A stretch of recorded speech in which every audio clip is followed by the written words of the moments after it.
இயேசு உங்களை நேசிக்கிறார். இந்த நாள் வேதாகம தியானத்திற்கு உங்களை அன்புடன் அழைக்கிறேன். கர்த்தரிடத்தில் மனமகிழ்ச்சியாயிரு, அவர் உன் இருதயத்தின் வேண்டுதல்களை உனக்கு அருள் செய்வார். 37ஆம் சங்கீதம் 4ஆம் வசனம். தேவனுடைய வல்லமையான ஊழியரான ஸ்மித் விகில்ஸ்வர்த் பல ஆண்டுகளுக்கு முன்னர் ஒரு பெரிய விசுவாச அனுபவத்தை தன் வாழ்விலே சந்தித்தார். மரண தருவாயில் இருந்த ஒரு சிறு பெண்ணுக்காக ஜெபிக்கும்படி அவரை அழைத்தார்கள். மாடி அறையில் இருந்த சிறு பெண்ணுக்கு அவரை ஜெபிக்க அனுப்பிவிட்டு குடும்பத்தினர் கீழ்த்தளத்திலே இருந்தனர். அவர் அறைக்குள் நுழைந்து பிள்ளையின் மேல் கைகளை வைத்தபோது பிள்ளையின் உயிர் பிரிந்துவிட்டது. அப்போது சாத்தான் தோன்றி, ஸ்மித், உன் இயேசுவை பார், நீ வந்தாய், ஜெபித்தாய், ஆனால் இப்போது பிள்ளை இறந்து போனது. இப்போது என்ன செய்வாய்? நீ வெளியே சென்றால் நீ ஜெபித்ததால் தான் பிள்ளை மரித்து போனது என்று சொல்லுவார்கள். உன்னுடைய ஊழிய அழைப்பை குறித்த சந்தேகம் அவர்களுக்கு வரும். உனக்கு எதிர்காலமே இருக்காது என்று கூறி கேலி செய்தான். ஆனால் அவருக்குள் ஒரு வல்லமை தூண்டிக்கொண்டே இருந்தது.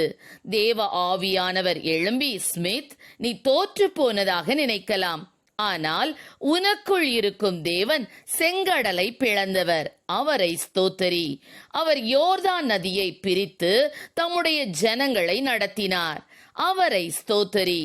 வனாந்திரத்தில் அவர் திரளான ஜனங்களை போஷித்தார், அவரை ஸ்தோத்தரி என்று கூறினார். இயேசு செய்த அற்புதங்களை பரிசுத்த ஆவியானவர் நினைப்பூட்டினார். ஸ்மித் விகில்ஸ்வர்த் ஒவ்வொன்றையும் அறிக்கையிட்ட போது தேவ வல்லமை அவருக்குள் மிகவும் அதிகமாய் பெருகியது. ஆண்டவரின் வல்லமையிலும் அன்பிலும் அவர் திளைத்து ஆராதிக்க ஆரம்பித்தார். அவர் பலவீனப்பட்டு விழும்படி தேவ பிரசன்னம் வல்லமையாய் அவரை நிறைத்தது. அவர் விழித்த போது இனிமையான பியானோ இசை கேட்டது. படுக்கையை பார்த்தார். அங்கே அந்த சிறு பெண் இல்லை. அவள் கீழே இறங்கி ஓடிவிட்டால் போலும். அவர் கீழே இறங்கி ஓடினார். அங்கே அந்த சிறு பெண் ஜீவனோடு சந்தோஷமாக பியானோ வாசித்துக் கொண்டிருந்தாள். ஆம், எனக்கு அருமையானவர்களே, கர்த்தரிடத்தில் மன மகிழ்ச்சியாயிரு, அவர் உன் இருதயத்தின் வேண்டுதல்களை உனக்கு அருள் செய்வார் என்று வேதம் கூறுகிறது. கர்த்தரிடத்தில் மனமகிழ்ச்சியாயிருப்பது எப்படி? அவருடைய வசனத்தில் மகிழ்ந்திருக்க வேண்டும். கர்த்தருடைய வேதத்தில் பிரியமாயிருந்து இரவும் பகலும் அவருடைய வேதத்தில் தியானமாயிருக்கிற மனுஷன் பாக்கியவான் என்று வேதம் கூறுகிறது. தேவனுடைய வார்த்தை ஜீவனாயிருக்கிறது. நீங்கள் அதை தியானிக்கும் போது அவரது வாக்குத்தத்தம் உங்கள் வாழ்வில் நிறைவேறும். அவருடைய சமூகத்தில் மகிழ்ந்திருங்கள்.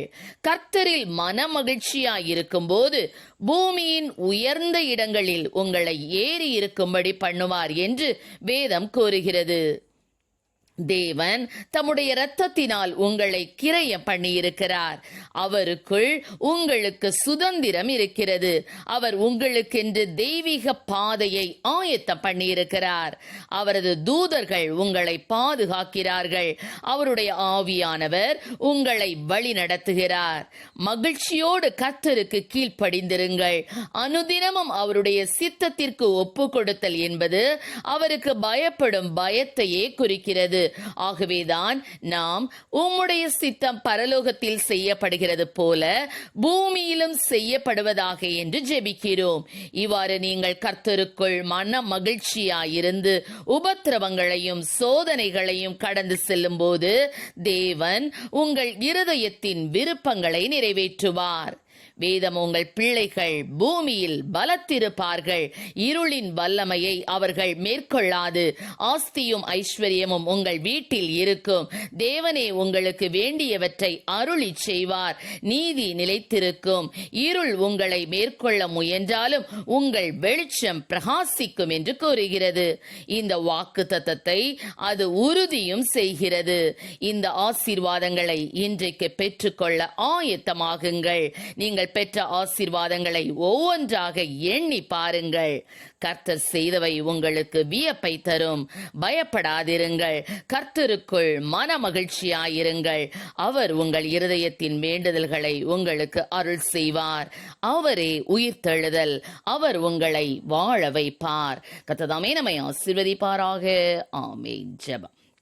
எங்களை அதிகமாக நேசத்தோடு நடத்துகிற எங்கள் அன்பி பரலோக பிதாவே, இந்த நாட்களும் உடைய பிள்ளைகள் ஆண்டவரே அப்பா மனதிலே கவலைகள், வேதனை, பயம், தோல்வி இப்படிப்பட்ட சிந்தனைகளோடு கடந்து செல்லும் போது கத்தாவே அப்பா அவற்றின் மத்தியிலும் ஆவியிலே பலன் கொண்டு கத்தாவே கர்த்தரிடத்திலே மன மகிழ்ச்சியாக இருந்து கத்தாவே அப்பா உடைய சமூகத்திலே ஜெபிக்கும் போது கத்தாவே நீர் ஆண்டவர் அவருடைய வேண்டுதல்களை எல்லாம் அவர்களுக்கு அருளி செய்ய நீர் வல்லவராய் இருக்கிறீர். அதற்காகவும் நன்றியோடு துதிக்கிறோம். அப்பா பிள்ளைகளுடைய வாழ்க்கையிலே அப்படிப்பட்ட கிருபைகளை கொடும், ஆசீர்வதியும். இயேசுவின் நாமத்திலே ஜெபிக்கிறோம் நல்ல பிதாவே.